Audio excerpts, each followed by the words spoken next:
জেহাদ শব্দ শিক্ষাৰ বিকাশ বুলি ক'লে আমাৰ আপত্তি নাই। জেহাদ মানে গণ্ডগোলীয়া শব্দ, তাৰমানে প্ৰশ্ন কাকত ফাদিল কৰিব, উত্তৰ বহি ফাদিল কৰিব, তেওঁলোকে বিভিন্ন ধৰণৰ যেনেকৈ আমি কওঁ লেণ্ড জেহাদ মাটি টকা দি নিকিনে, তেওঁলোকে লেণ্ড জেহাদত কি কৰে মাটিটো দখল কৰে।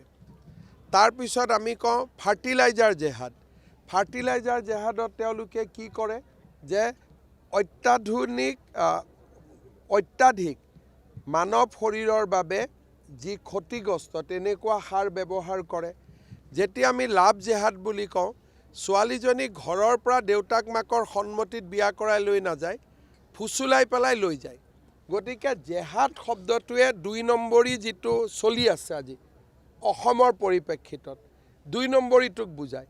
ৰেজাউল কৰিমে এতিয়া মোটামুটি ঘোষণা কৰি দিলে যে আমি লেণ্ড জেহাদ কৰিলোঁ, লাভ জেহাদ কৰিলোঁ, ফাৰ্টিলাইজাৰ জেহাদ কৰিলোঁ, এইবাৰ আমি শিক্ষা জেহাদো কৰিম। তাৰমানে কিমান বেয়া মাথা এইবিলাক। শিক্ষাৰ বিকাশ বুলি ক'ব পাৰিলেহেঁতেন যে আমাৰ ল'ৰা ছোৱালীয়ে পঢ়ক। তেওঁ বুজাই দিলে যে লাভ জেহাদৰ দৰে আমি শিক্ষা জেহাদো কৰিম। যিটো USTMত আৰম্ভ হৈছিলে, এতিয়া তেওঁলোকে এইটো আনুষ্ঠানিকতা দি দিলে। গতিকে এনেকুৱা কৰি থাকিলে কেতিয়াবা ৰেজাউল কৰিমক জেলত ভৰাব লাগিব। নহয় কেতিয়াবা, আজি এতিয়ালৈকেতো আইন ভাঙা নাই, মুখেদি ক'লেতো আইন নাভাঙে, কিন্তু এনেকৈ বেছি কথা কৈ থাকিলে জেলত যাব লাগিব। চক্ৰ নাই, মিয়া মুছলমানৰ একাংশই এনেকুৱাই কৰি থাকে। কম্পিউটাৰতো জেহাদ কৰি ৰাখি দিছে, ATMতো জেহাদ কৰি ৰাখি থৈ দিছে।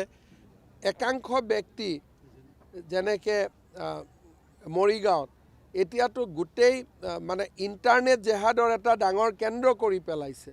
এইবিলাক চব ডকুমেণ্টেড ব্যৱস্থা হয়।